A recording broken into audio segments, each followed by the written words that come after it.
ഓണക്കാലത്തെക്കുറിച്ച് ഇന്ദ്രൻസ് തൻ്റെ ആത്മകഥയിൽ വിവരിക്കുന്നുണ്ട്. ഓണത്തിന് ഓണക്കോടിയെല്ലാം എടുത്തു ഞങ്ങൾക്ക്.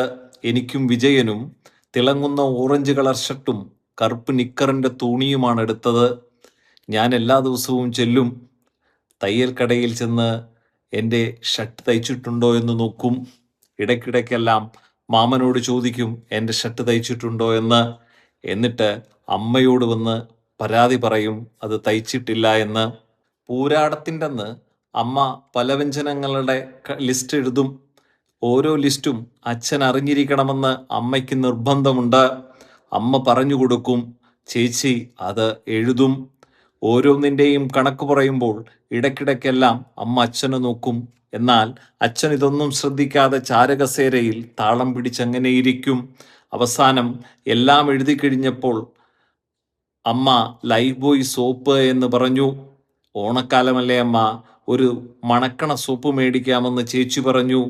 അമ്മയുടെ മറുപടി കേൾക്കുന്നതിന് മുമ്പേ അച്ഛൻ പറഞ്ഞു, ഒരു മണക്കണ സോപ്പ് എഴുതുന്ന. എന്നെയും വിജയനെയും ബാർബർ ഷോപ്പിൽ കൊണ്ടുപോയിട്ട് ചേച്ചി പൊന്നൻ മുതലാളിയുടെ കടയിലേക്ക് പോയി. ഞാനും വിജയനും തലമുടിയെല്ലാം കട്ട് ചെയ്ത് പൊന്നൻ മുതലാളിയുടെ കടയിലേക്ക് ചെന്നു. അവസാനം ഏത് സോപ്പ് വേണമെന്ന് ഭാസ്കരണ്ണൻ വിളിച്ചു ചോദിച്ചപ്പോൾ ചേച്ചി പറഞ്ഞു, ഒരു മണക്കണ സോപ്പ് തരണമെന്ന്.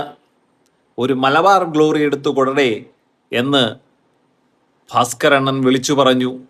അപ്പോൾ തന്നെ എനിക്ക് മനസ്സിലായി അത് നല്ല മണമുള്ള ഏതോ കൂടിയ സോപ്പാണെന്ന്. വിജയൻ എടുത്തു ചോദിച്ചു, ഏത് സോപ്പെണ്ണ എന്ന്. ഞാൻ അവന് പറഞ്ഞു കൊടുത്തു, മലബാർ ഗ്ലോറിയുടെ എന്ന്. ഞങ്ങൾക്കെല്ലാവർക്കും വലിയ സന്തോഷമായി. മണക്കമുള്ള സോപ്പും മണമുള്ള ഉടുപ്പും ഒക്കെ ഇട്ട് നല്ലൊരു പൊന്നോണമായിരിക്കുമെന്ന്. രാവിലെ നേരത്തെ എണീറ്റ് ഞാനും വിജയനും ചേച്ചിയെല്ലാം പൈപ്പിൻ ചൂട്ടിൽ കുളിക്കാൻ പോയി. വിജയൻ ആദ്യമേ തന്നെ അവൻ്റെ നിക്കറൂരി കയ്യിൽ പിടിച്ചുകൊണ്ടാണ് വന്നത്. അവൻ ആദ്യം മലബാർ ഗ്ലോറി സോപ്പെടുത്ത് മേലാകെ തേച്ചു കുളിച്ചു. അതിനുശേഷം എൻ്റെ ഊഴമായിരുന്നു. ഞാൻ ആ മലബാർ ഗ്ലോറിയുടെ സോപ്പെടുത്ത് എൻ്റെ ദേഹമെല്ലാം പതച്ച് വൃത്തിയാക്കി. ഞാൻ മൊത്തം തേച്ച് കഴിഞ്ഞപ്പോൾ സോപ്പെടുത്ത് മതിലിൻ്റെ മുകളിൽ വെച്ചിട്ട് കുനിഞ്ഞു നിന്ന് മൊത്തമൊന്ന് തേച്ചു പിടിപ്പിച്ചു. പെട്ടെന്നൊരു അലർച്ച കേട്ട് ഞാൻ കണ്ണിലെ സോപ്പ് പത മാറ്റി നിവർന്നു നോക്കി. വിജയൻ്റെ കരച്ചിലാണ് കേൾക്കുന്നത്. അണ്ണാ, മലബാർ ഗ്ലോറിയും എടുത്ത് കാക്ക പറന്നുപോയി എന്ന് അവൻ കരഞ്ഞുകൊണ്ട് പറഞ്ഞു. ഞാനാകെ വിറച്ചുപോയി.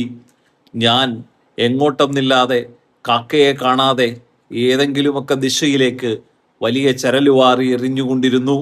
ഞാൻ മതിൽ ചാടി പുറത്തേക്കൂടി. ആ പ്രദേശമെല്ലാം ഞാൻ പരതി നടന്നു. പക്ഷേ കാക്കയെ കണ്ടില്ല.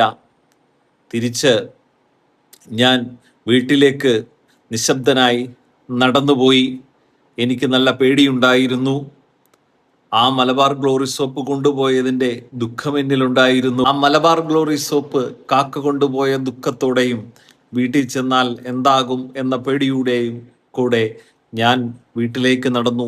വിജയൻ ആദ്യമേ ഓടി വീട്ടിൽ ചെന്നു. കാര്യമൊക്കെ പറഞ്ഞിട്ടുണ്ടായിരുന്നു.